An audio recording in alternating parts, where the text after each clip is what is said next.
Muy buenas tardes en Ecuador, muy buenas noches desde Europa. Saludos cordiales a todas las personas que nos acompañan desde cualquier parte del mundo. L está otra vez con ustedes. Con nuestros enlaces intentamos aportar a la información y a la reflexión para romper el relato que posicionan los medios hegemónicos y el gobierno en el Ecuador. En ese sentido, hoy todo nuestro equipo se solidariza con el consejero, el abogado Augusto Verduga Sánchez, por el atropello recibido por la fuerza pública dentro del Consejo de Participación Ciudadana, por órdenes de la Fiscalía General del Estado. Asimismo, expresamos nuestro respaldo a su hermano, el comunicador Abraham Verduga, quien similarmente ha recibido ataques y sabotaje en sus cuentas de redes sociales. Enlace Latinoamericano Europeo tiene hoy el agrado de presentar a la doctora Angélica Porras y conversaremos justamente sobre el allanamiento ilegal al Consejo de Participación Ciudadana y Control Social y sus consecuencias. Mi nombre es Elizabeth Sáenz y los saludo desde Alemania. Sean todas y todos bienvenidos y bienvenidas. Angélica Porras es doctora en jurisprudencia. Tiene un doctorado en Ciencias Políticas por la Universidad de Salamanca y es especialista en derechos humanos. Es profesora en la Universidad Andina Simón Bolívar y en el Instituto de Altos Estudios Nacionales. Además, es integrante de la Academia del Colegio de Abogados de Pichincha. Fue coordinadora de investigación en el Centro de Estudios y Difusión de Derecho de la Corte Constitucional y asesora del Instituto Ecuatoriano de Seguridad Social. Enlace Latinoamericano Europeo le da la más cordial bienvenida. Doctora Angélica Porras, usted tiene la palabra. Bueno, muchísimas gracias por la invitación. En primer lugar, quiero agradecer a Enlace Latinoamericano Europeo.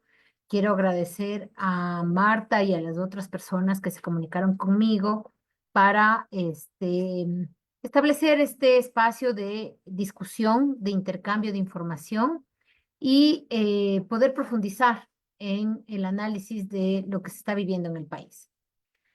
Bueno, yo quisiera decirles que voy a abordar el tema que me han planteado, que es el de el allanamiento que ocurrió el día de ayer a las instalaciones del Consejo de Participación Ciudadana y Control, Control Ciudadano y Social, y el atropello del que fue objeto el consejero Augusto Verduga, porque no solo que le quitaron a la fuerza el celular, lo cual está prohibido por la ley, sino que además lo amenazaron, se le fue la policía encima y todo eso es una violación de los derechos básicos del consejero. Entonces, lo que se va a hacer ahora es analizar por qué esa acción no tiene fundamento ni legal ni constitucional.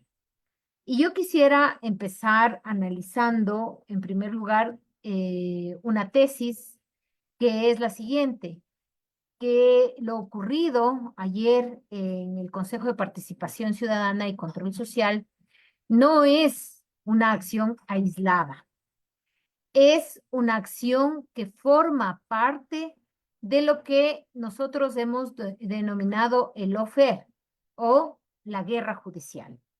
Es decir, el uso del poder de justicia, del poder de la fiscalía, que es parte, es un ente autónomo de la justicia, para perseguir al opositor político. Entonces, una primera tesis que analizaremos es justamente eso, que lo que ocurrió ayer no es aislado, es parte de este sistemático lawfare en contra concretamente de los opositores. Y dentro de esos opositores a los gobiernos neoliberales están, en primer lugar, cualquier progresista, sea o no sea de la Revolución Ciudadana, tenga o no tenga vínculos con la Revolución Ciudadana. Entonces, ese es un primer espacio que vamos a abordar. Un segundo elemento que vamos a abordar es qué es el allanamiento. O sea, desde la perspectiva de los... Ay, perdón, estoy viendo a Lucía y quiero saludarla. Lucy, un saludo muy cordial, un abrazo, te veo recién. Igual. Entonces, el segundo tema que queremos abordar es la cuestión del allanamiento. ¿Qué es desde el punto de vista jurídico el allanamiento? Desde el punto de vista penal el allanamiento. ¿Para qué sirve? ¿Y por qué se utiliza como se utiliza en el caso ecuatoriano? Y en tercer lugar, analizaremos el caso concreto. ¿Qué ocurrió el día de ayer? ¿Qué se buscaba con lo de ayer? Y obviamente las consecuencias que trae para la vida democrática del país lo ocurrido el día de ayer. Entonces yo quisiera referirme al primer tema. En primer lugar, todos hemos escuchado hablar del lawfare o lo de que se conoce también como guerra judicial. Y diríamos que no nos hemos detenido en analizar sus elementos. Pero tengo que señalar dos cosas al respecto. La una es que esta idea nace precisamente en las filas militares de los Estados Unidos. Es decir, los militares son los primeros que empiezan a hablar de guerra judicial, de lawfare. ¿Por qué? Porque piensan que no siempre es posible justificar las intervenciones bélicas en otros países, porque fueron por varios países interviniendo mediante una guerra y esas guerras posteriormente les trajeron muy mala fama. Entonces, desde el pensamiento de los militares surgió esta idea de que se debía, en ciertos casos, cambiar esta guerra directa, física, por una guerra judicial, que básicamente consiste en abrumar al opositor con procesos judiciales inventados, procesos judiciales que son más graves de lo que deberían ser, es decir, se podían hacer un proceso civil, pero van a lo penal. En definitiva, es el uso del sistema judicial, donde se incluye la Fiscalía General del Estado, la Policía Judicial, para amedrentar a los opositores políticos. Y esto que parece poco no lo es. ¿Por qué razón? Porque en el medio llevan el acompañamiento de los grandes medios de comunicación.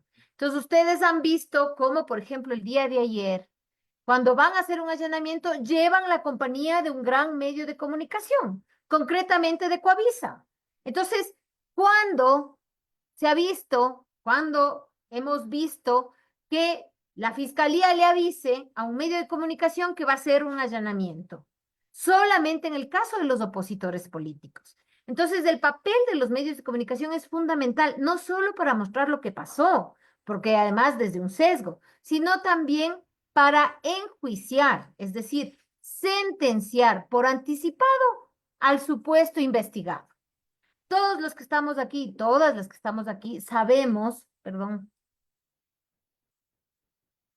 que toda persona es inocente hasta que se demuestre lo contrario. Sin embargo, cuando los medios de comunicación sentencian, lo hacen por anticipado. ¿Por qué? Porque el titular del medio de comunicación se encontró a fulano de tal o le allanaron a fulano de tal por delincuencia organizada, porque se extrajeron información que puede dar cuenta de, no sé, de cualquier delito, de peculado, de etcétera. Entonces, ¿qué es lo que hacen los medios de comunicación? Te sentencian antes de que vayas a los jueces, antes de que vayas al fiscal. Y tú no tienes oportunidad de defenderte. ¿Por qué? Porque tienes que defenderte en los juzgados y además frente a la narrativa de la opinión pública. Y eso es muy difícil. Porque a un abogado, cuando tú le contratas para que te defienda en el juicio. Y ese abogado, desde luego, no te va a defender a nivel de los medios de comunicación, sin contar con que los medios de comunicación están cerrados. Por ejemplo, Coavisa no le dio la oportunidad al señor Verduga de ir y dar su opinión de lo que pasó con la señora Mayra Soria, que de manera furtiva, como que fuera una persona que delinque, le mete la mano al bolsillo al señor Verduga y le saca el teléfono, aprovechando que él está de espaldas. O sea, como que ustedes algunos recordarán cómo era andar en el trolebús. Ahí es que aprovechando que uno está de espalda, le meten la mano al bolsillo y le sacan el celular. Entonces, el elemento es, primero, el uso de la justicia y de la fiscalía para iniciar investigaciones penales sin fundamento. Segundo, el papel de los medios de comunicación. Tercero, el quebrantamiento del honor de las personas. Entonces, empieza una campaña tremenda a nivel de redes sociales, a nivel de los medios, de los mismos medios de comunicación, donde a la persona se le tacha de corrupta, a la persona se le trata de delincuente, y por ejemplo, voy a poner el ejemplo, en Ecuador, cuando se inició el proceso en contra del expresidente Correa, del ex vicepresidente Jorge Glass, se habló de que se habían llevado 70.000 millones de dólares. Y esa fue la narrativa en los medios de comunicación. O sea, 70.000 millones de dólares, casi como hablar del Producto Interno Bruto de un año. Entonces, esa narrativa se impone en los medios de comunicación y eso hace que sea difícil discutir en esos mismos medios de comunicación que son hegemónicos y que no te abren las puertas. Entonces, la guerra judicial lo que hace es sustituir las botas de los militares, las botas de los policías, que eran el mecanismo como se eliminaba anteriormente a la oposición, sobre todo a la oposición progresista, a la oposición de izquierda, y se la sustituye por la eliminación del enemigo, el progresista, del opositor, con el sistema de justicia. Ahí cabe preguntarse una cuestión para no dejar un cabo suelto. ¿Cómo es que la justicia se presta para eso? ¿Por qué la justicia se presta para eso? Esa es la gran pregunta. Hay muchos mecanismos. El primer mecanismo es el cambio de las Cortes Supremas y las Cortes Constitucionales. Recuerden ustedes que eso se hizo en el año 2018 y se lo hizo de manera ilegal, porque cuando se cambió la Corte Nacional, ojo, ¿no? Que no estoy defendiendo la Corte Nacional anterior, a la que también critiqué y duramente. Lo que digo es que el mecanismo con el cual se le cambió a la Corte en el 2019 fue un mecanismo ilegal, tanto a la Corte Nacional como a la Corte Constitucional. ¿Por qué fue un mecanismo ilegal? Porque no solo que se hizo una evaluación a la Corte anterior, que fue declarada como inconstitucional por la propia Corte Constitucional, pero que no pasó nada, solo quedó en declaración, sino que además no se llenaron todos los puestos. Y cuando no se llenan todos los puestos, se introduce lo que se llama el juez temporal. El juez temporal no tiene fecha de terminación de su periodo. Entonces, depende de quien le puso a dedo allí. En la Corte Nacional del Ecuador hay muchísimos temporales, que dicho sea de paso, varios de ellos fueron los que han sentenciado, o muchos de ellos han sido parte de los tribunales que han sentenciado a los enemigos políticos de Lenín Moreno, de Guillermo Lazo y del señor Noboa. Entonces, estos jueces temporales han sido observados ya por la Corte Interamericana de Derechos Humanos. Se ha dicho, no solo en el caso ecuatoriano, que nos sancionaron, nos sentenciaron, nos dijeron que nos mandaron a pagar incluso por haber destituido a una corte anteriormente y nos observaron el hecho de que no se debe tener jueces temporales. Sin embargo, de ello, hay jueces temporales. Los jueces temporales están a una llamada telefónica de decidir o hacer lo que ellos, lo que les manden. ¿Quién? Lo que les mande, ¿quién es la pregunta? El Ejecutivo. Miren lo que pasó en el caso de la señora Abad. La jueza que le da la razón mediante una acción de protección a la señora Abad, denunció después de que le da la razón dice que el presidente del Consejo de la Judicatura, el Consejo de la Judicatura es el órgano de control de los jueces. La señora Vera, que es la jueza que le dio la razón a la señora Abad, denunció que el presidente del Consejo de la Judicatura le mandó un memory flash, un pendrive, y en ese pendrive estaban los lineamientos de la sentencia que desde ese señor tenía que decidir en contra de la señora Abad. O sea, esta jueza se arriesgó y en este momento está involucrada en una investigación penal y está involucrada en una investigación disciplinaria en el propio Consejo de la Judicatura. ¿Por qué?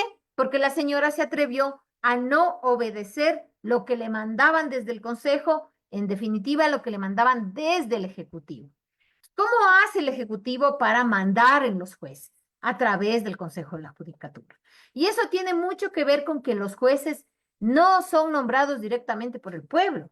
Los jueces son nombrados ya sea por el Poder Legislativo, que no es nuestro caso, antes de la Constitución del 2008 era así, ahora lo hace el Consejo de la Judicatura. Entonces, ¿qué hace el presidente? Se apodera del Consejo de la Judicatura y en el Consejo de la Judicatura hay un representante de la Fiscalía, un representante del Ejecutivo, un representante de la Defensoría Pública, un representante de legislativo. Entonces, hacen acuerdos entre el Ejecutivo, entre la Fiscalía y entre la propia presidencia de la Corte Nacional, que ponen vocales allí, y eso es controlado por el Ejecutivo. Así se controla el Poder Judicial, con jueces temporales y con el Consejo de la Judicatura. A eso hay que añadirse una cuestión más, que ha sido creación ecuatoriana, que es la siguiente, que la Fiscalía General del Estado les tiene abiertas investigaciones a todos los jueces de la Corte Nacional, a toditos. Muchos de ellos, porque son unos sinvergüenzas, y han cobrado en sus sentencias a gente común, se han involucrado en enriquecimiento ilícito. Entonces les tiene abiertas investigaciones a toditos. El momento que uno de esos jueces no le quiere hacer caso, en ese momento presiona. El ejemplo más claro es lo ocurrido con el señor Wilman Terán, amigo de la señora fiscal general, que siempre votaba conjuntamente o a favor de las tesis de la fiscal general cuando acusaba a alguien. El momento que Wilman Terán empieza a separarse de esa posición, en este momento está en la cárcel.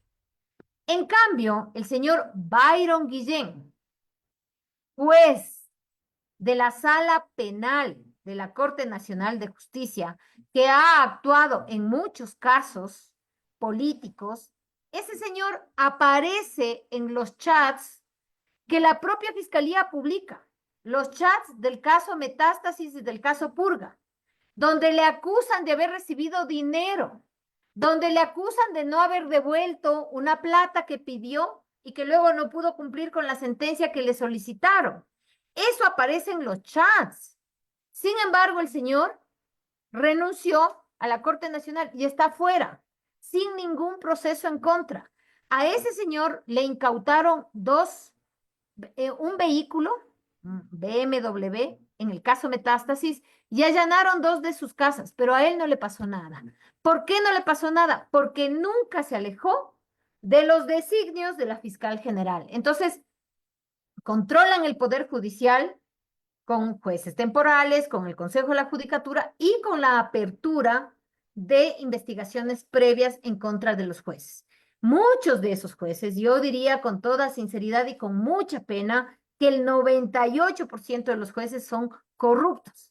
Hay jueces bien decentes, pero la mayoría no lo son. Es decir, tienen la oportunidad de ser presionados, dan la oportunidad de que sean presionados por estas investigaciones previas. Entonces, ese es el contexto. Ese es el contexto en lo que ocurrió el allanamiento del día de ayer. Ahora, muy bien, vamos al segundo punto. ¿Cuál es o qué es esto del allanamiento? Me dicen si es que me estoy pasando de la hora, ¿no? El allanamiento es un mecanismo que ofrece el proceso penal en general, ¿no? para recabar indicios o recabar pruebas. Eso hace el allanamiento. Básicamente indicios, porque hay una diferencia entre indicios y prueba que no vale la pena aquí aclarar. Pero ¿para qué sirve el allanamiento? Sirve para recabar indicios cuando esos indicios pueden irse. Cuando las personas que están involucradas pueden tirarlos, botarlos, esconderlos, etcétera. Entonces, para eso sirve el allanamiento. ¿Es un mecanismo legal? Claro que es un mecanismo legal, pero no se hace cuando a mí me da la gana, sino que tiene que hacerse en determinadas circunstancias. Por ejemplo, tengo que saber lo que busco, pues. Tengo que saber qué delito yo voy como fiscal a construir para acusar a alguien. Entonces, no puedo utilizar el allanamiento para ir a ver qué encuentro. Eso es inconstitucional. Entonces, solamente cuando yo sé qué busco, voy a hacer el allanamiento. ¿Qué ha pasado en la práctica ecuatoriana de la Fiscalía General del Estado? Pasa que no está claro cuál es el delito, pasa que no está claro cuáles son los presuntos autores, pasa que no está claro cuáles son los cómplices y lo que hace la Fiscalía General del Estado es ir a ver qué encuentra. Entonces, va a buscar cualquier cosa que le permita iniciar un proceso en contra del opositor político. Ahí se ve claramente que el objetivo no es sancionar un delito, sino buscar un instrumento para presionar a alguien a la fuerza, relacionado con su trabajo o no. Porque allí en esos allanamientos inclusive se pueden obtener informaciones personales. Voy a poner un ejemplo. Fíjense ustedes que en el caso de Wilman Terán, cuando se hizo el allanamiento, la imagen que salió en todos los medios de comunicación fue una botella de whisky. Sí, Wilman Terán no sé qué, allanado y la botella de whisky la primera imagen. ¿Qué tiene que ver la botella de whisky con el allanamiento? Nada, pero lo interesante de eso es que se quería comunicar una imagen. Vean, este señor es un bebedor en su oficina. Eso se quería comunicar. Lo que se quería hacer es precisamente ir a un asunto que nada tiene que ver con el supuesto delito buscado para hacerle quedar mal. Y no se diga de las conversaciones privadas con amigas, amigos, etcétera. Incluso eso se utiliza. Eso es ilegal. Eso es inconstitucional. Pero además, el allanamiento no se hace porque a la fiscal general le da la gana. Tiene que pedir a un juez que le otorgue permiso para ir a realizar el allanamiento. Y en el caso del día de ayer, la jueza que dio el permiso, ya voy a explicar cómo sucedió, porque ese permiso apareció después, no antes. Y lo obvio y lo lógico es que esté primero el permiso, pues. No es que voy y le detengo y después llevo el documento que dice permiso, aquí está, que tenía que detenerle. No, y eso ocurrió ayer. La jueza fue la señora Camacho, la jueza que sin lugar a dudas está en todos los procesos que se hacen en contra de opositores políticos. Ella está en toditos, firma. Y lo peor de todo es que firma tarde y pone la fecha con máquina de escribir. ¿Cómo? O sea, primero hizo el texto y después puso la fecha. O sea, eso estaba planeado desde cuándo y recién ayer le pone la fecha. Todo eso significa lo que pasó el día de ayer. Entonces, quiero explicar un elemento más del allanamiento. Cuando la fiscalía quiere hacer un allanamiento, primero tiene que tener claro cuál es el delito y qué es lo que está buscando. No puede ir a buscar cuestiones que le sirvan para extorsionar. No, eso es ilegal, es inconstitucional. Tiene que saber qué es lo que está buscando. Primer elemento. Segundo elemento, tiene que tener permiso de un juez. Pero ese permiso tiene que presentarse antes, no después.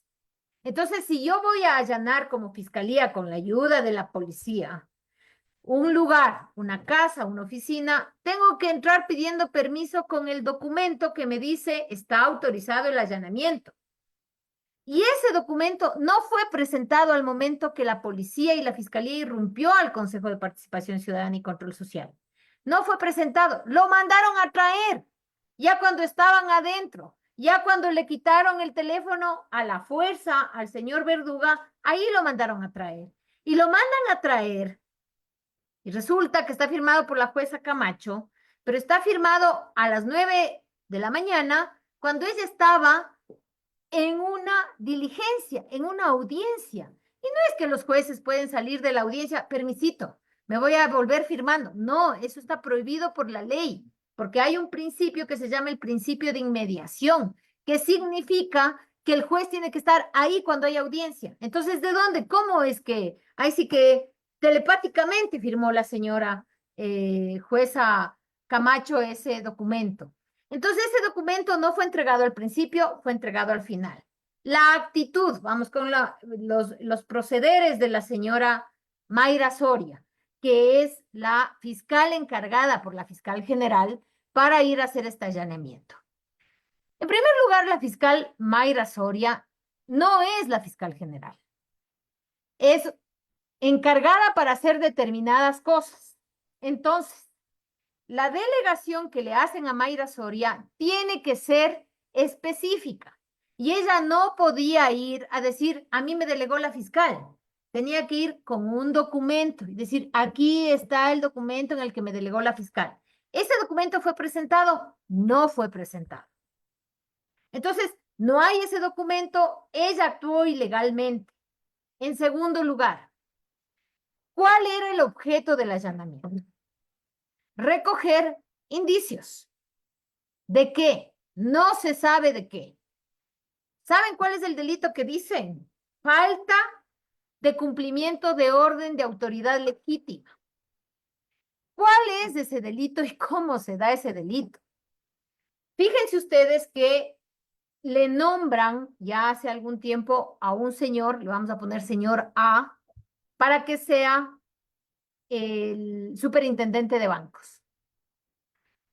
Se produce una serie de irregularidades y termina nombrado el señor B. Entonces, el primero es de apellido González, el segundo tiene un apellido difícil que no me acuerdo en este momento. Entonces, termina siendo nombrado el señor B. Se va con este tema a la Corte Constitucional. La Corte Constitucional dice, efectivamente, no tenía que haber sido nombrado el señor B, tenía que haber sido nombrado el señor A, es decir, el señor González. Reconoce la Corte Constitucional que este señor, el segundo que fue nombrado, no fue nombrado legalmente y que el primero, González, era el que debía ocupar el puesto de superintendente de bancos.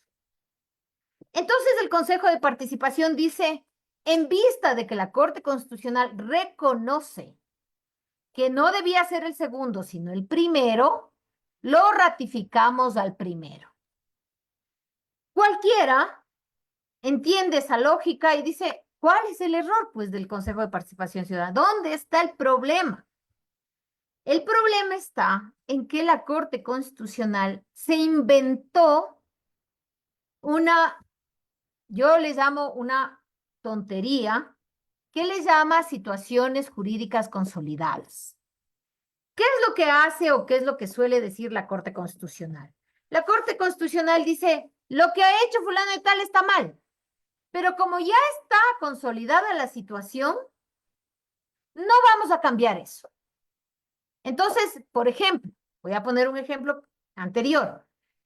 Cuando se destituye a la Corte Nacional en el 2019 y se nombra una nueva Corte con los jueces temporales, como les comenté, la Corte Constitucional dice, mal hecha la destitución, mal hecha la designación de los nuevos jueces. Cualquiera pensaría que va a decir, quítenles a esos jueces y devuélvanles a los jueces anteriores del puesto. Eso es lo lógico. Pero dice, no vamos a hacer nada porque hay situaciones jurídicas consolidadas y los jueces mal nombrados, nombrados ilegalmente, ya están ejerciendo funciones. Entonces, esa es una situación jurídica consolidada. Ese es el argumento de la Corte. Ese mismo argumento utiliza en el caso del superintendente de bancos. Dice, el señor González tenía que haber sido nombrado. Está mal nombrado el segundo. Debía ser nombrado González. Sin embargo, como ya está hecha la cosa, como ya está hecho mal, pero ya está hecho, hay una situación jurídica consolidada. Con eso, la Corte Constitucional se carga toda la teoría de la reparación integral. Cuando a uno le violan un derecho, tienen que repararse integralmente. Con esta idea de la Corte, que ya la viene usando desde el 2019 constantemente, lo que está haciendo la Corte es desconociendo el derecho de la reparación integral. Porque si es que está claro que a mí me violaron un derecho, ¿por qué razón no me restituyen ese derecho? Y la Corte dice porque hay situación jurídica consolidada.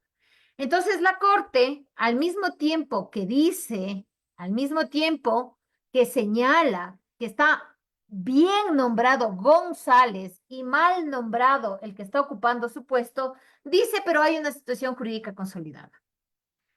De eso, que no es un delito, que no está tipificado en el Código Orgánico Integral Penal, se agarra la Fiscalía. Y dice, ¿sabe qué? Imagínense, tremenda tontera. ¿Sabe qué dice? Como la Corte dijo que era una situación jurídica consolidada, usted está incumpliendo una orden de autoridad competente. ¿De dónde sale semejante cosa? Porque la Corte lo que está diciendo es una situación jurídica consolidada. No está diciendo, usted no puede tocar eso. No está diciendo, si usted toca eso, eso es un delito. Entonces, lo que hace, interpretando esta sentencia, la fiscal general del Estado y la señora Camacho, que es la jueza de la Corte Nacional, es decir, ¿sabe qué? Esto es un delito. Eso no está tipificado. Lo que está tipificado es el incumplimiento de orden de autoridad competente. Pero el hecho de que la Corte Constitucional diga que es una situación jurídica consolidada no le convierte en un delito. No le tipifica como delito, porque eso equivaldría a decir que mediante una sentencia yo estoy creando un delito. Y eso no solo que está prohibido por la ley, está prohibido por la Constitución, porque hay un principio que se llama reserva de código para los delitos. ¿Qué significa eso? Que para crear un delito, yo no puedo crearlo mediante un reglamento, mediante una sentencia. Yo tengo que crearlo ni siquiera mediante una ley, sino mediante un código. Eso está relacionado con el principio de legalidad. Sin embargo, imagínense la interpretación que hace tanto la jueza como la señora fiscal general y van y permiten el allanamiento. Y posteriormente la señora Mayra Soria, quien no presentó ninguna delegación, o sea, está actuando ilegalmente, va y le mete el bolsillo, la mano al bolsillo al consejero y le quita el celular. Obviamente eso es con el fin de buscar alguna conversación que le permita presionar a ese consejero. ¿Para qué? Para que se quede el que estaba mal nombrado de superintendente de bancos, para que se quede aquel que la corte dijo mal nombrado. Entonces, fíjense ustedes cómo se utiliza la fiscalía, la policía, el poder judicial para poner a quien quieren para controlar los bancos. Entonces, diría yo, eso es lo que pasó ayer. ¿Cuáles son las consecuencias? Con esto termino ya. ¿Cuáles son las consecuencias de esto? Bueno, en primer lugar, decir que la democracia en el Ecuador está totalmente rota. Este es un escalón más del deterioro total de la división de poderes, de los pesos y contrapesos.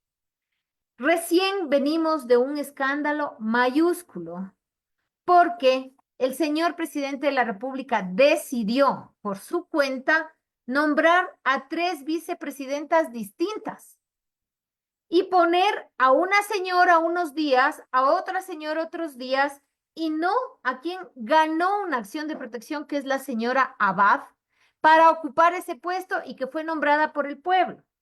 Ya ahí ya se comió la Constitución, porque la Constitución es bien clara. La vicepresidenta o vicepresidente tiene como principal función sustituir al presidente y solo residualmente cumplir otras funciones que el presidente le mande. O sea, no es que la primera función de la vicepresidencia es cumplir lo que le mande el presidente. La primera función es sustituirlo cuando hay ausencia, temporal o definitiva. Entonces, lo que está haciendo el presidente es invirtiendo lo que dice la Constitución. Primero hace lo que yo le ordeno y después, si yo quiero, me va a sustituir. Eso es una violación constitucional. ¿Qué es lo que ha hecho la Corte Constitucional? Nada. Nada, hasta ahora no se ha pronunciado. Pero además pide permiso el señor presidente diciendo que hacer campaña es fuerza mayor. La fuerza mayor es un concepto jurídico que solo se configura si es imposible preverlo. Pero las elecciones y la campaña electoral están previstas desde la elección anterior, porque se sabía que este era un gobierno de transición. Y entonces, obviamente, que tenía que pedir permiso y no lo hizo. Y ahora no hay ninguna institución que esté dispuesta a llamarle la atención. Ahora está en la Corte Constitucional. ¿Cuándo irán a decir algo? Después de las elecciones, seguro. O sea, otra vez van a hablar de situaciones jurídicas consolidadas. Entonces, la primera consecuencia de esto es la ruptura profunda de la democracia, porque este no es un hecho aislado, viene con todos estos elementos que hemos comentado. La segunda consecuencia es también una ruptura de la división de poderes de los pesos y contrapesos. En este momento en el Ecuador, la única institución con la cual se hace contrapeso es la Fiscalía General del Estado, a favor del presidente de la República. Así de sencillo.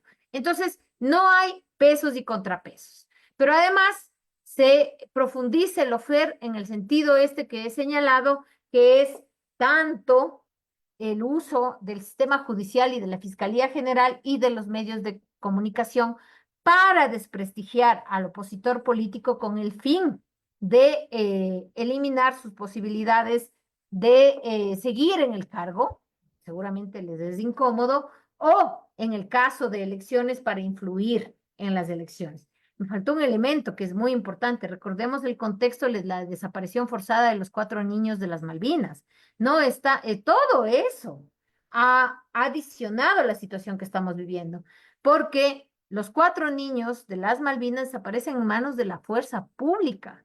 Y en este momento existe una apelación hecha por los militares a la decisión de la jueza que dice, aquí hubo desaparición forzada, porque se hizo un habeas corpus, y en ese habeas corpus una jueza dice, señores, aquí hay un actor que es actor estatal, y ahí se cumplen los presupuestos de la Convención para la eliminación de la desaparición forzada, es que sea un agente estatal el que hace la detención y luego intente ocultar el paradero de los niños, por lo tanto hay desaparición forzada. ¿Y qué es lo que ocurrió? Salió el ministro de Defensa a amenazar a la jueza. Entonces ahora hay una apelación y no sabemos qué va a pasar en segunda instancia. Ese es el panorama en el que ocurre lo de ayer del señor Augusto Verduga y lo del Consejo de Participación Ciudadana y Control Social. Bueno, hasta ahí me quedo yo, les agradezco muchísimo la atención y quedo a la orden para las preguntas o comentarios respectivos. Bueno, buenas noches. Mi nombre es Jimmy Pesantes y tomaré la moderación de este conversatorio. Les queremos recordar que estamos conversando con la doctora Angélica Porra y damos inicio a las preguntas. El tema que estamos tratando es el allanamiento ilegal al Consejo de Participación Social y Control Social, perdón, y sus consecuencias. Em, ¿Cómo interpreta usted ese allanamiento por parte de la Fiscalía a menos de 2 semanas de las elecciones? ¿Qué mensaje cree que están enviando esto a la ciudadanía con relación a las próximas elecciones que se vienen? Muchísimas gracias por la pregunta y le agradezco muchísimo a la persona que la hizo. Este, mm, miren, las últimas, las dos últimas elecciones, y parece que esta también, o sea, las tres elecciones, han tenido a una protagonista importantísima, que no debería meterse en el asunto electoral, que es la fiscal general del Estado. Claramente, en términos políticos, ya no jurídicos, sino en términos políticos, claramente lo que pasó ayer es parte de la intromisión en la campaña política por parte de la Fiscalía General del Estado. Recuerden ustedes cuando hace tres elecciones, porque esta es la tercera, estuvo de candidato el señor Arauz, se utilizó a la fiscal general del Estado para acusarle de que había recibido dinero del ELN. Y sacaron un audio en el que se decía, aquí está, cuando no sé quién del ELN dice, yo le entregué tanto dinero a Andrés Arauz para la campaña. Pero resulta que se hace este anuncio en todos los medios de comunicación y inclusive se logra el apoyo del fiscal Barbosa, que ya no está en Colombia, y viene a Ecuador a decir, sí, estamos investigando. Y adivinen qué pasó con ese proceso. Se cayó. ¿Por qué se cayó ese proceso? Porque se hace un peritaje en el que se identifica que hay el graznido, no sé cómo se llama, de un pájaro que no vive en el norte, que solo vive en el sur del Ecuador. Entonces ese proceso ahí murió. Sin embargo, el daño hecho a las elecciones ya estuvo, ya se hizo. ¿Y quién responde por eso? ¿Quién responde por eso, por esa falta de responsabilidad o por ese dolo? Porque puede haberse hecho con toda intención. Esa fue la primera vez. La segunda vez, en la anterior elección, a pocos días de las elecciones, asesinan al señor Fernando Villavicencio. Y la fiscalía emite un comunicado en el que dice que tienen un testigo clave y que ese testigo clave apunta a actores políticos. Y a eso le acompañan declaraciones en los medios de comunicación y en las redes sociales de personas cercanas a Fernando Villavicencio que dicen, el culpable de esto son los correístas, son los de la Revolución Ciudadana. Obviamente, semejante acto que es el asesinato de un candidato a la presidencia de la República ya dejó en shock a la gente. Pero encima de que le dejen shock a la gente, se dice que hay un testigo que va a decir que el responsable es el correísmo. ¿Eso consta en el proceso? ¿Hay algún pronunciamiento de algún testigo que dice los culpables son los correístas? No, ninguno. Nadie dijo fue Correa, fue el correísmo, nadie. Eso está en el proceso, uno lo puede revisar. Ese proceso es público, está en el sistema SADGE de la función judicial. Está ahí. El señor que dice fueron los correístas, no, no está. Pero a esto hay que añadirle que mataron a varios de los que fueron autores materiales del delito. Entonces, esto que se dijo no fue a la ligera, fue bien pensado, pero esto que se dijo y que tuvo tantas repercusiones en las elecciones, quitándole votos a una determinada tendencia política, nadie respondió después. Y ahí está. Imagínense ustedes que ni siquiera los chats del teléfono del señor Villavicencio que el FBI le entregó a la fiscalía fueron utilizados como prueba. O sea, la fiscalía no es que dijo, porque le dieron a la fiscal, le dijeron, aquí están los chats del teléfono del señor Villavicencio. Revise. ¿Saben lo que hizo la fiscal? Dijo, gracias, y lo escondió bien. No fue prueba en ese juicio. Cuando se conocieron los chats, cuando se difundieron los chats, ahí recién abrieron una investigación previa. Pero no para ver los delitos que hay dentro de los chats, sino para decir que no debieron haber sido difundidos, porque se iba a atentar contra el derecho a la intimidad de una persona fallecida.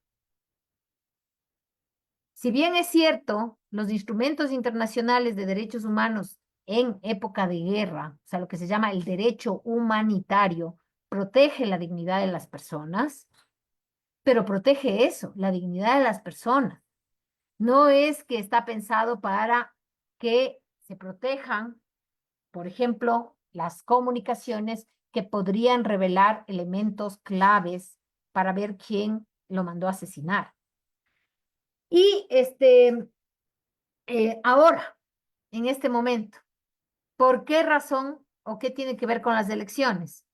Miren, en este momento hay una situación bien compleja. ¿Cuál es la situación? El Consejo de Participación Ciudadana y Control Social, más que el Consejo, los consejeros están en este momento siendo enjuiciados en el Tribunal Contencioso Electoral, porque supuestamente ellos fueron culpables de que el expresidente de la República, el señor Rafael Correa, saliera a darles el apoyo cuando hicieron campaña.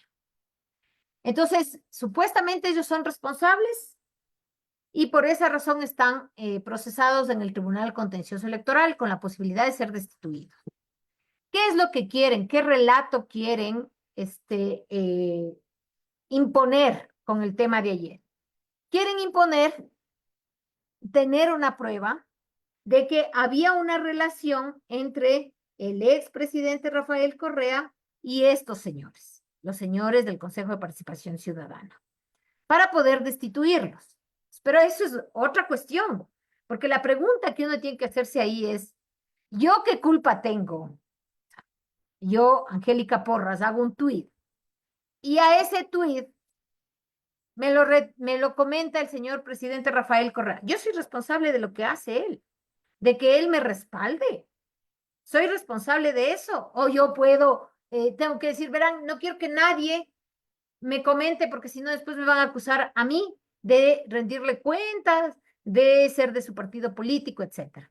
Entonces, claro que hay una intención y la intención es embarrar nuevamente a ARC. Y bueno, y va a venir otras cosas, ¿no? Va a venir el tema de la supuesta, los supuestos chats de Jorge Glass, que fueron obtenidos de manera más que ilegal porque se invadieron una embajada, lo secuestraron y ahora van a sacar esos chats también. O sea, todo eso va a ocurrir en estos días. Eso diría respecto a lo que usted preguntó, Jimmy.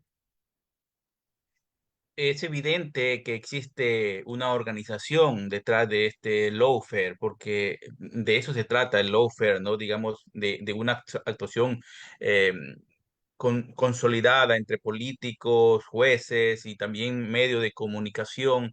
em, ¿Qué implicaciones tendría esto para el futuro próximo?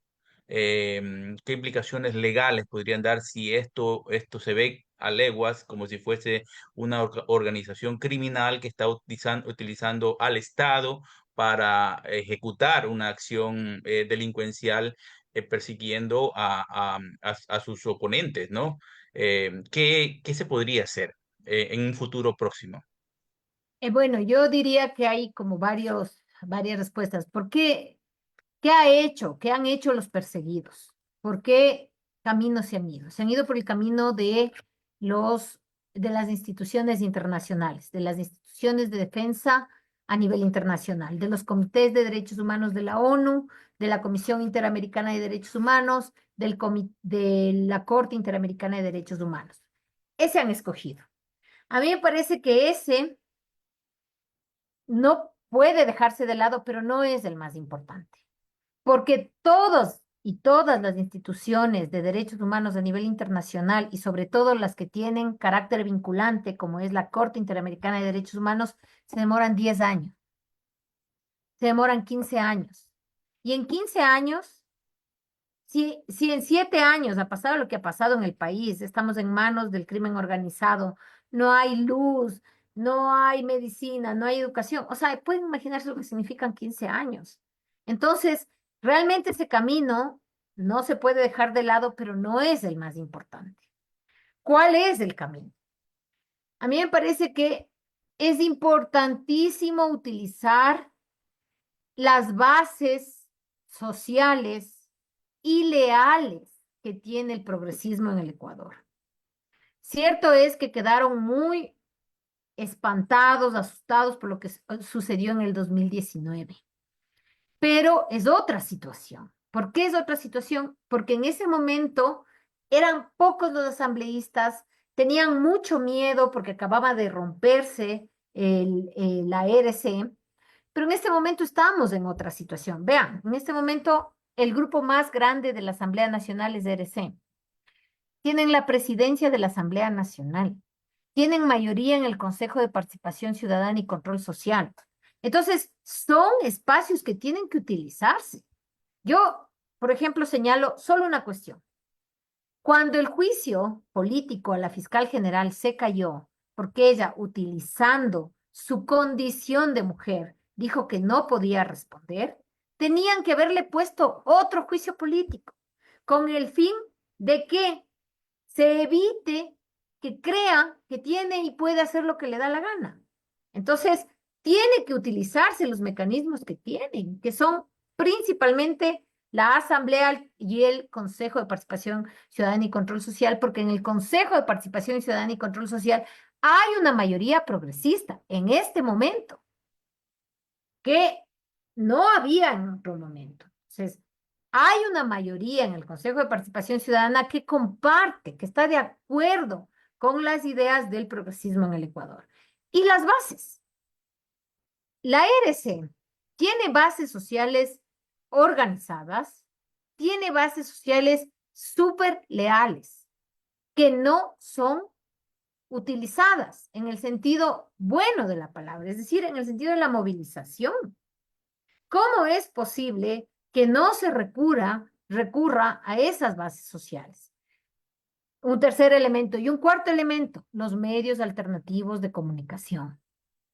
Es necesario que todos, por ejemplo, los que están aquí en sus redes sociales con el TikTok, digan, bueno, esto ha pasado en el Consejo de Participación Ciudadana. Entérate cómo es. ¿Por qué? Porque el otro lado tiene granjas de trolls, tiene bots, y ellos están, pero al día. En cambio, de nuestro lado, del lado del progresismo, del lado de la oposición, no existen esos mecanismos de respuesta.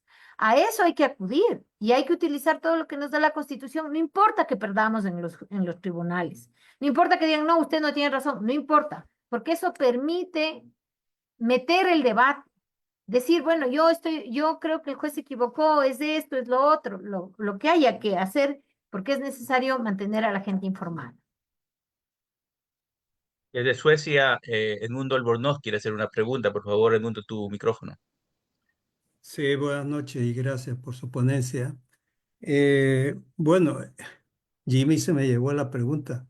Yo estaba ahí, pero estaba pensando en seguir escarbando ahí mismo en ese punto, porque ya está más que demostrado, digamos, esta situación antidemocrática en que vivimos y, y estamos en camino a unas elecciones y en una situación, en un ambiente antidemocrático.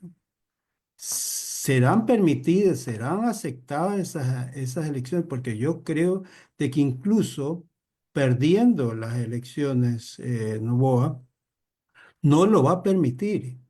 Está clarísimo, digamos, durante año y medio, digamos, que él está allí, no va a permitirnos o permitir a la Revolución Ciudadana, digamos, que tome el poder político. Lo va a hacer, yo no sé lo que puede hacer este señor. Las actas las va a desaparecer de la Revolución Ciudadana. Hay diferentes artimañas para hacerlo. Y el paso siguiente es, después de parte nuestra, darle gobernabilidad, aceptar, digamos, esa situación y nuevamente entramos y Borre va de nuevo a la misma situación.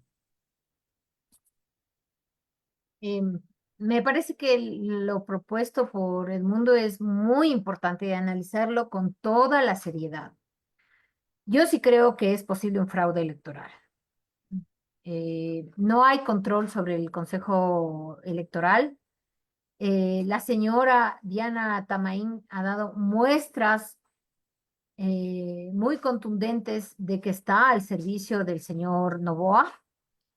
No solo porque tiene a su hermano de cónsul en Estados Unidos y no sé qué cosas así, sino por la propia actitud. No le llamó la atención por el tema de la licencia, no ha dicho nada por el tema de la señora Abad, no ha dicho nada porque le ha encargado a la señora Gelliver, etcétera, etcétera. Entonces ahí no hay garantía en el tribunal, en el CNE. Sin embargo, un fraude electoral es difícil cuando la diferencia es grande. Entonces, yo creo que la diferencia es grande. No sé si será suficiente para una vuelta, pero sí es muy complicado hacer un fraude electoral, porque el fraude electoral se hace alterando poco a poco los votos del momento que se ingresan. Entonces, si es que usted altera mucho esos votos, termina resultando que votaron el doble de los que en realidad somos del padrón. Entonces, pero es necesario una diferencia amplia. Si no hay diferencia amplia, es probable y muy probable fraude. Esa es una primera cuestión. ¿Qué hacemos si es que nos votan el fraude? Esa obviamente es una opinión solo personal, ni siquiera como analista, ni como académica, nada. Pero a mí me parece que debe ser inaceptado eso. No puede ser aceptado. Que te hagan fraude y que tú recibas el fraude y que luego inclusive pactes para la gobernabilidad. No. Absolutamente no. ¿Por qué? Porque primero estamos aceptando que las elecciones se ganan a la fuerza y no respetando el pueblo. Entonces eso es inaceptable. En segundo lugar, porque ya les tomaron el pelo 2 veces con la tal gobernabilidad. Ya les tomaron el pelo, nunca les cumplieron nada. Entonces, no es posible ya pues pecar ahí de tontos por tercera vez. ¿Qué hacer?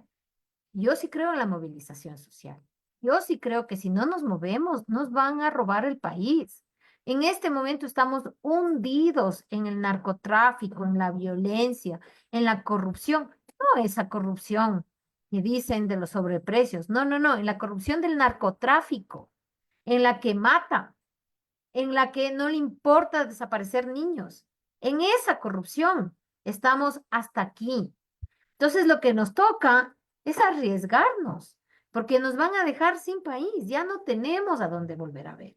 Entonces, sí es importante la movilización social. Y yo me sorprendo porque yo veo que me invitan a varios, yo no estoy afiliada al RC, ni nunca he sido de RC, pero me invitan. Y yo veo las bases de RC y son de las bases más conscientes, más trabajadoras por la RC que yo he visto en todos los partidos políticos de izquierda.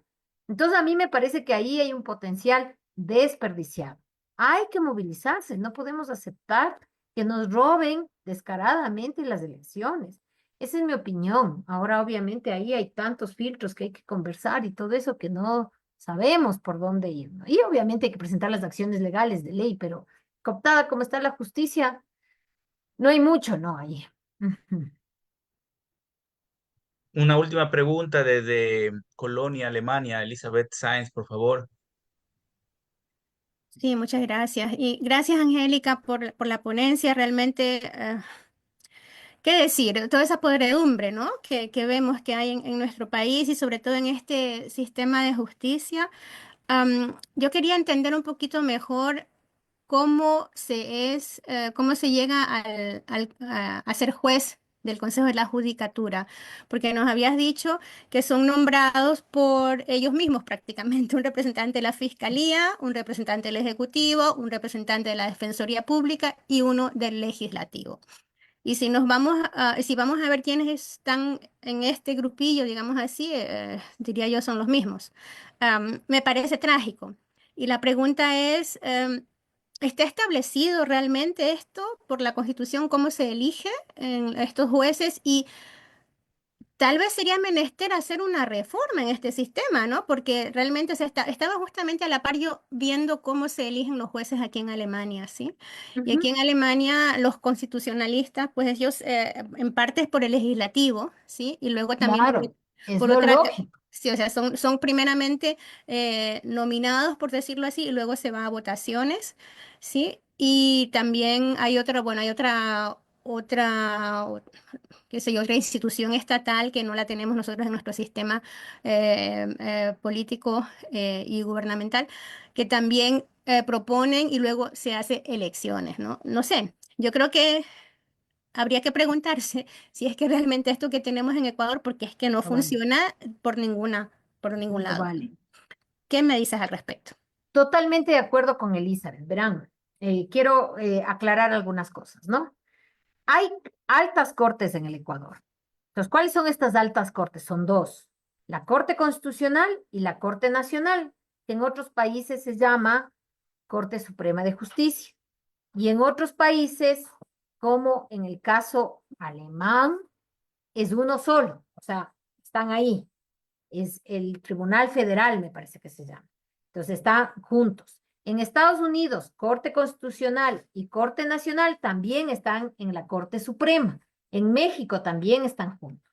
Nosotros tenemos esos dos entes separados, ¿ya? Ahora, para nombrar esos jueces, antes se lo hacía a través de la legislatura. O sea, era el legislativo, eran los congresistas, los diputados, los que llegaban a un acuerdo y decían, fulano, sutano. ¿Qué permitía esto? Permitía el acuerdo entre las fuerzas políticas, ¿no? Entonces, teníamos ahí que en la Asamblea Nacional, Partido Social Cristiano, la Izquierda Democrática, acordaban y decían, vamos a poner a fulano, sutano y a perengano. Ese sistema tiene sus fallas. ¿Por qué? Porque van a ir siempre los acuerdos de la Asamblea Nacional, pero así funciona en prácticamente todo el mundo. En Estados Unidos también. La Constitución del 2008, ya desde antes se empezó con algo desde una reforma de 1992, pero la Constitución del 2008 con fuerza dice, a ver, señores, ya no va a nombrar el legislativo. Ahora vamos a crear una instancia que nombre a esos jueces. Y se nombra dos instancias. Una de esa instancia es el Consejo de la Judicatura. Y dice, ahora ya no van a ser nombrados por la Asamblea, sino por el Consejo de la Judicatura. Pero pregunta, ¿quién nombra al Consejo de la Judicatura? Entonces dicen, vamos a nombrar al Consejo de la Judicatura. Uno va a venir representante de la propia Corte Nacional, otro va a venir representante del Ejecutivo, otro va a venir representante del Legislativo, otro va a venir representante de la Defensoría Pública y otro de la Fiscalía General del Estado. 5. Pero resulta que Poder Ejecutivo, como ha pasado ahorita, Poder Ejecutivo, Corte Nacional y Fiscalía se juntan. 3 contra 2. Entonces, jueces de la Corte Nacional puestos por el Ejecutivo, en acuerdo con la Fiscalía General del Estado. Es decir, ese mecanismo no resultó ser mejor que el que se utilizaba cuando lo decidía la Asamblea. Eso para el caso de una de las altas cortes, la Corte Nacional. La otra alta corte, Corte Constitucional. ¿Quién le nombra a la Corte Constitucional? Una comisión que es conformada por el Consejo de Participación Ciudadana y Control Social. Entonces, el Consejo de Participación Ciudadana y Control Social nombra una comisión para que esta comisión nombre a los jueces de la Corte Nacional. Constitucional, perdón. Esta es la otra alta corte. Pero esos comisionados que van a nombrar a los jueces de la Corte Constitucional son comisionados del Ejecutivo del legislativo y de la función de transparencia. Función de transparencia y ejecutivo actúan juntos, 2 contra 1, arreglado el asunto. El ejecutivo es el que pone los jueces de la Corte Constitucional. ¿Hay que reformar? Por supuesto que sí, porque ya está más que evidente que eso no funciona. Ahí hay 2 posibilidades. Se vuelve a la asamblea. Con todos los males que tiene la asamblea, es mejor, porque ahí están los representantes del pueblo. Y ya, pues, si el pueblo decide votar por, no sé, por quien quiera, pero por lo menos pusimos el voto. Entonces, a mí me parece que o puede volver a la asamblea, con lo cual le va a dar un poco más de poder a la asamblea, porque la asamblea quedó muy mermada del poder frente al ejecutivo cuando le quitaron la posibilidad de nombrar a estas autoridades. O la otra es las elecciones. Fíjense que México en este momento está ensayando el elegir a los jueces. Y a mí no me parece mala idea, porque todo lo demás ya lo hemos ensayado y nos ha ido mal. Entonces, yo creo que deberíamos discutir en serio en Ecuador eso. Eso podría decir al respecto. Muy bien, hay un par de preguntas más, pero el tiempo se nos acaba. No sé si nos permite tal vez una última pregunta o Sí, lo dejamos para otro día. unita más porque Sí, ya tengo que retirarme. Disculpen. sí, perfecto. Sí, claro. Marta Armijo de Hamburgo, y con esto cerramos, por favor. Yo le cedo el espacio al compañero, ¿quién era que estaba antes mío? Eh, no El sé, señor Tobar, creo que era. el señor Tobar, No, ¿ya? Por favor. Sí, como invitado o como huésped que está en este momento aquí. Gracias. Micrófono. Je vais prendre la parole. Je vais prendre la parole. ¿Me escuchan, por favor? Perfectamente. sí, Ya. Buenas noches. Bolívar Tobar, desde Francia. En primer lugar, quiero agradecer a la doctora Angélica Porras por su intervención muy importante. Estoy absolutamente de acuerdo con ella cuando habla de movilización. Yo pienso que la movilización debemos comenzar desde ahora. Es decir, que hay que desde ya denunciar ese posible fraude. Y no solamente esa denuncia debe ser en Ecuador. Somos miles y miles de ecuatorianos que vivimos casi en todos los continentes del mundo. Y ya desde ahora nosotros tenemos que movilizarnos.